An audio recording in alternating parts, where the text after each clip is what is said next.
Assalamualaikum warahmatullahi wabarakatuh dan salam sejahtera.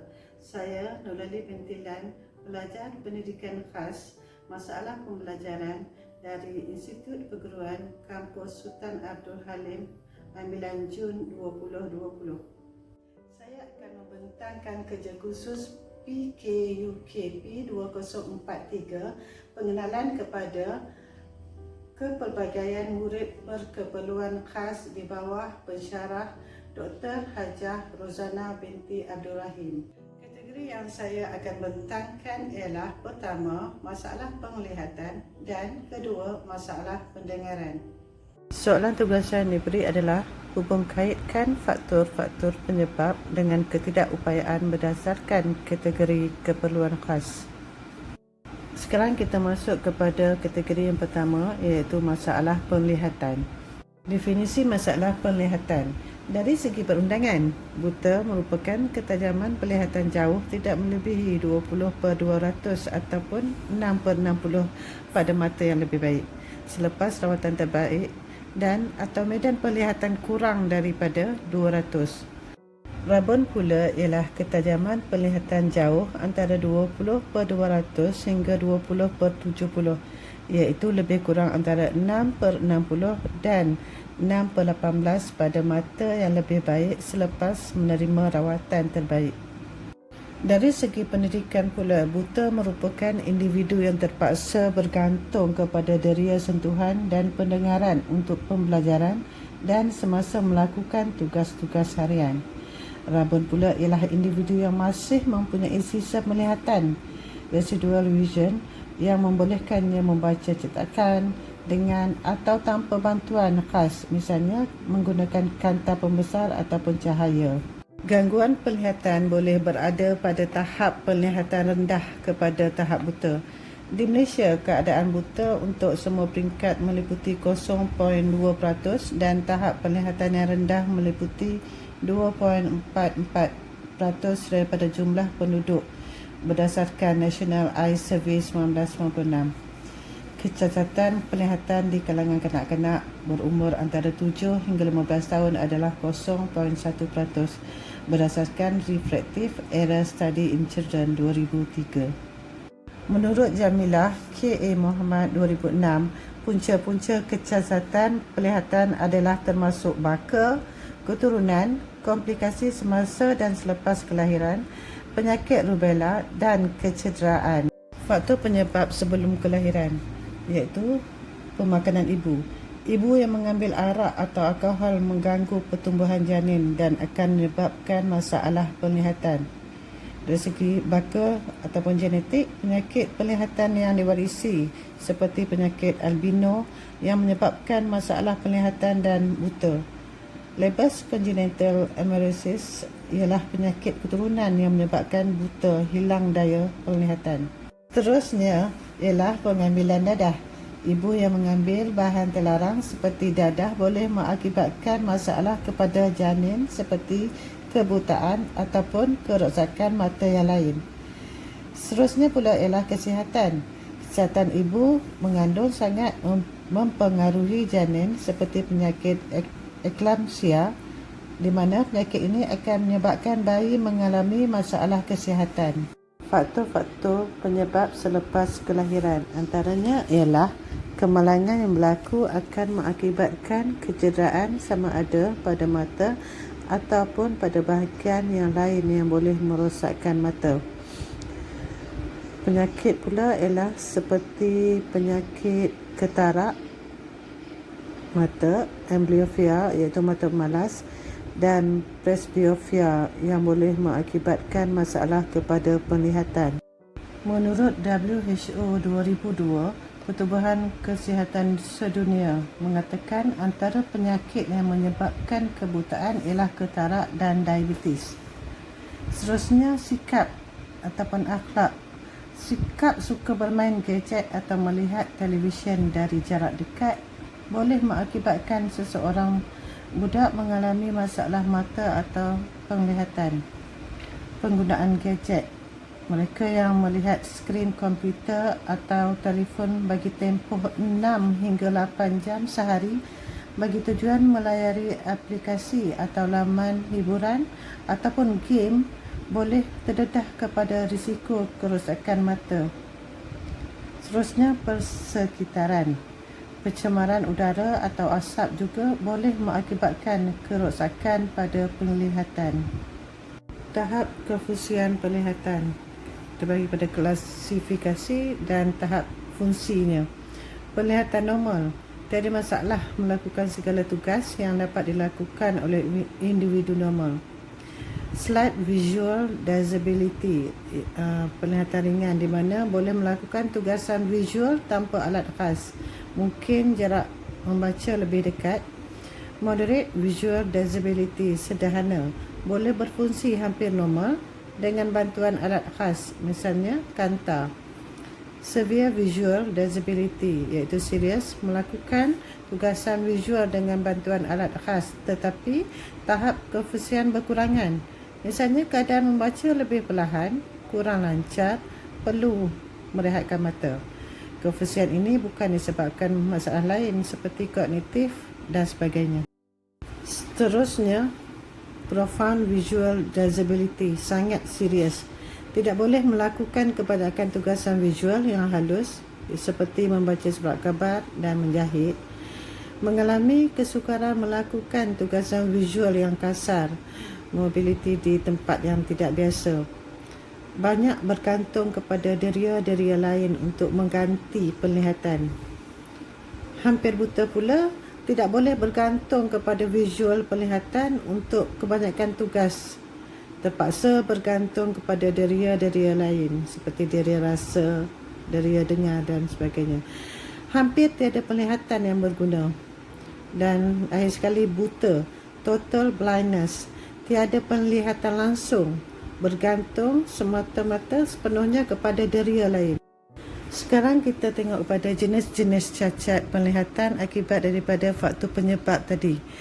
Pertama ialah katarak, sejenis kerosakan mata di mana kanta semula jadi menjadi berselaput dan rabun. Kanta mata menjadi keruh dan cahaya tidak dapat menembusinya. Seseorang akan mengalami buta jika keadaan ini tidak dirawat. Mereka yang berisiko tinggi menghidapi masalah penglihatan ini ialah pesakit kencing manis, kanak-kanak yang mempunyai kandungan gula yang terlalu tinggi, kanak-kanak yang lahir dalam komplikasi dan penyakit jangkitan daripada ibu mengandung. Seterusnya, strabismus, iaitu juling, keadaan di mana kedua-dua mata tidak searah dan memandang pada titik yang berbeza. Lencongan mata pada salah satu atau kedua-dua mata sama ada juling ke dalam, keluar, ke atas atau ke bawah. Dengan itu, paksi penglihatannya tidak lagi selari. Masalah ini adalah ketidakbolehan untuk memfokuskan objek yang sama pada kedua-dua belah mata kerana penyimpangan ke dalam atau keluar pada sebelah atau kedua-dua belah mata. Kehilangan penglihatan kekal boleh berlaku sekiranya tidak dirawat. Sebab-sebab mata juling, ia mungkin disebabkan oleh otot-otot mata yang tidak berfungsi dengan baik pada mata yang juling itu atau kelumpuhan otot-otot pada mata itu sendiri. Rabun jauh juga boleh menyebabkan mata bergerak ke dalam. Mata juling adalah lebih lazim di kalangan kanak-kanak yang mengalami masalah otak seperti cerebral palsy, Down syndrome, hydrocephalus dan barah otak. Glaukoma. Glaukoma adalah sejenis kerosakan mata yang disebabkan oleh tekanan cecair yang terlalu tinggi di dalam berbola mata. Lihat gambar rajah. Kesemua jenis glaukoma adalah disebabkan gangguan atau dihalang oleh bendalir yang mengedarkan ke dalam mata. Pusat atau sempadan penglihatan akan rosak atau hilang keseluruhannya apabila tekanan meningkat dan merosakkan saraf optik. Tekanan yang tinggi ini akan merosakkan sel retina dan serabut saraf sehingga ruang penglihatan sekitar seseorang itu menjadi semakin sempit dan akhirnya akan terus menjadi buta. Glaukoma merupakan kerosakan mata yang disebabkan oleh tekanan intraokular tinggi IOP, iaitu tekanan cecair yang terlalu tinggi di dalam berbola mata. Mendapat cecair yang terdapat di dalam berbola mata akan terkumpul dan meningkatkan sel saraf optik akan termampat dan akhirnya akan rosak. Seterusnya ialah diplopia, di mana penglihatan ganda merupakan satu gangguan penglihatan yang mana objek terlihat double. Diplopia berasal dari Yunani diplo iaitu ganda, dopia sebagai penglihatan. Albinism ataupun albino, biasa kita tengok di mana ia berlaku disebabkan kurangnya ataupun tidak adanya pigmen melamin pada mata dan pewarisan alergen resesif sehingga mengakibatkan keterbatasan fizikal, iaitu sensitif terhadap sumber cahaya yang kuat seperti lampu yang terang ataupun sinar matahari. Selain itu juga mereka memiliki keterbatasan pada jarak penglihatan. Miopia, rabun jauh, dan opia, rabun dekat. Keadaan di mana ketidakupayaan untuk melihat objek jauh dengan jelas dan hanya boleh melihat pada jarak dekat sahaja. Ini adalah penyakit rabun mata yang paling lazim di kalangan kanak-kanak dan remaja dan boleh disebabkan oleh keturunan. Kanak-kanak yang rabun dekat memiliki bentuk kornea yang terlalu melengkung atau bola mata yang terlalu panjang. Ini akan menyebabkan cahaya difokuskan ke bahagian hadapan retina dan bukannya ke atas retina seperti yang sepatutnya. Pada peringkat kanak-kanak, satu keadaan di mana bola mata lebih pendek daripada biasa. Pada peringkat yang lebih tua, yakni 40 tahun ke atas, kanta mata akan hilang kekenyalannya. Akhir sekali ialah rabun warna, color blindness. Rabun warna atau color blindness sebenarnya mengalami persepsi warna sahaja yang berbeza dengan orang yang mempunyai penglihatan normal dan bukanlah penglihatan televisyen hitam putih. Jika kita melihat warna merah menyala, seseorang yang mempunyai difeksi warna merah akan melihat warna tersebut seperti warna merah gelap. Jenis rabun warna adalah pelbagai dan tahap keterukan rabun warna itu sendiri berbeza. Segelintir individu yang mempunyai difek warna yang sangat teruk di mana ia boleh menyebabkan mereka buta terhadap semua warna. Kategori kedua ialah masalah pendengaran.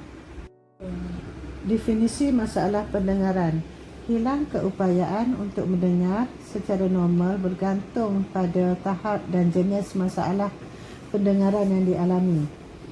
Kecacatan yang senyap dan tersembunyi mempengaruhi kehidupan seharian sama ada di rumah, tempat kerja, sekolah dan sebagainya. Takrifan masalah pendengaran American National Standard Institute. Perbezaan keupayaan individu untuk mengesan suatu bunyi berbanding dengan piawai yang ditetapkan. Pendengaran normal dapat mengesan bunyi antara 0 dan 15 ke 20 dB. Ada dua jenis kecacatan pendengaran. Yang pertama, cacat bahagian penerimaan, conductive deafness, disebabkan telinga tersumbat, luka pada gegendang telinga atau tidak ada lubang telinga. Yang kedua ialah cacat bahagian tanggapan, perceptive deafness. Ia disebabkan oleh masalah saraf pendengaran pada bahagian organ dalam telinga. Lihat gambar rajah anatomi telinga. Ada 3 bahagian: telinga luar, telinga tengah dan telinga dalam.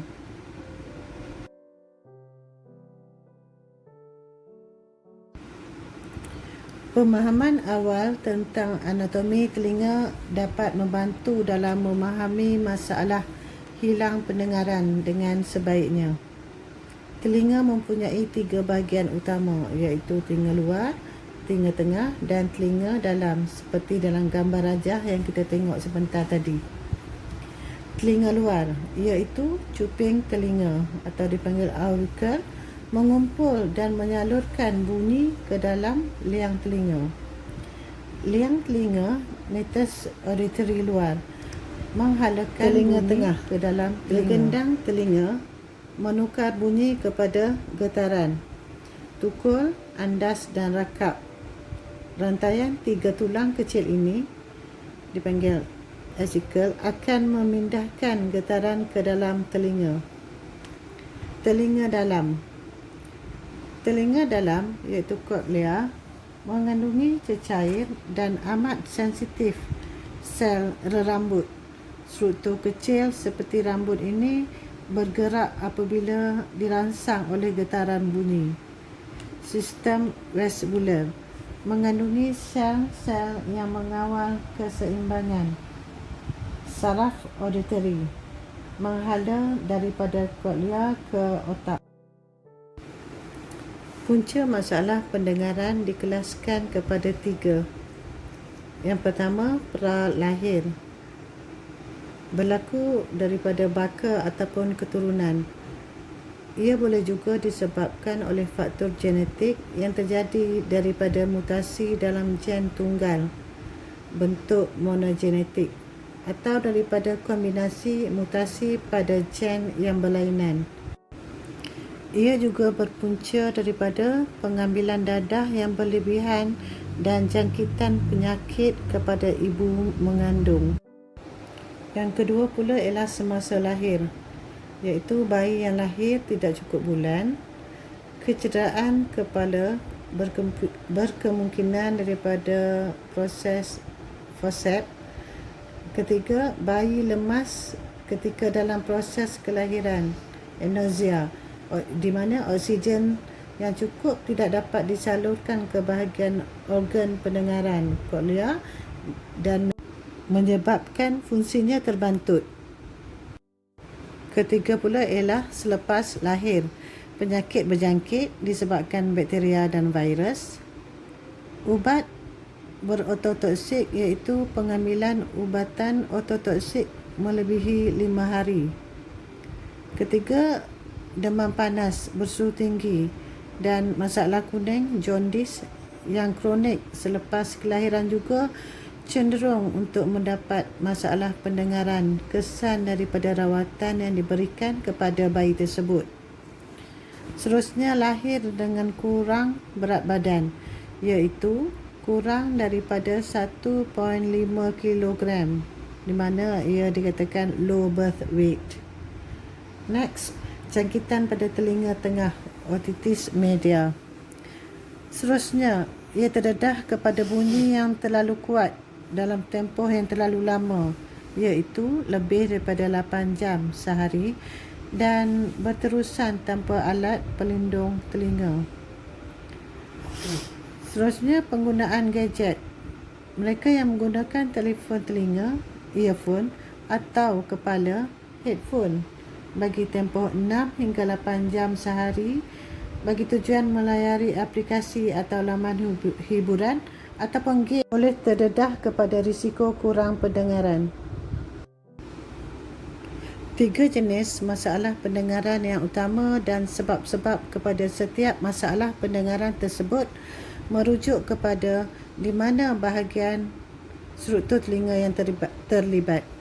Yang pertama ialah konduktif, kedua sensori neural, dan ketiga bercampur.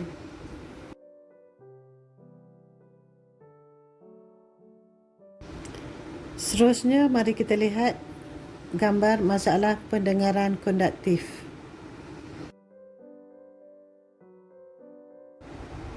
Masalah pendengaran konduktif iaitu ketidaknormalan struktur telinga. Seterusnya, lihat jangkitan dalam telinga tengah, iaitu otitis media. Yang pertama, gambar yang pertama, normal ear, no fluid. Yang kedua, some fluid, air fluid levels. And gambar rajah ketiga, effusion, full of fluid. Seterusnya gambar gegendang telinga berlubang dan salur telinga tersumbat. Masalah pendengaran sensorineural. Berlaku masalah pada struktur telinga dalam sama ada pada organ pendengaran iaitu koklea atau saraf auditory. Antara sebab kepada masalah pendengaran sensorineural adalah: 1. Terdedah kepada bunyi bising dalam tempoh yang lama, lebih kurang 6 ke 8 jam. Seterusnya kecederaan kepala. Kecederaan yang sangat serius berlaku pada kecederaan kepala. Seterusnya penyakit yang serius yang boleh merosakkan saraf telinga. Dan akhir sekali genetik ataupun keturunan. Seterusnya pula ialah masalah pendengaran bercampur.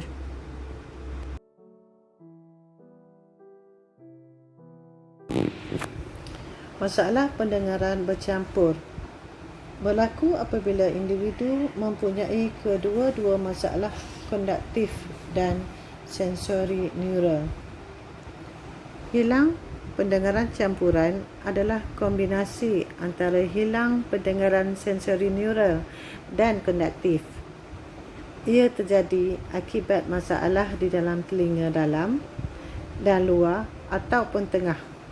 Pilihan rawatan yang boleh dilakukan termasuklah ubat-ubatan, pembedahan, alat bantu pendengaran, implan pendengaran telinga tengah atau implan konduksi tulang.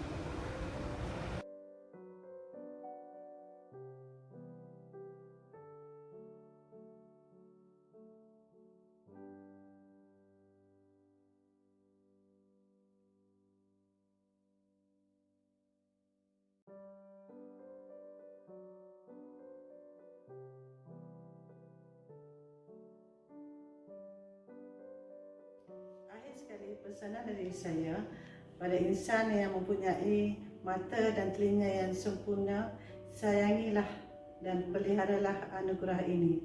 Sekian, terima kasih.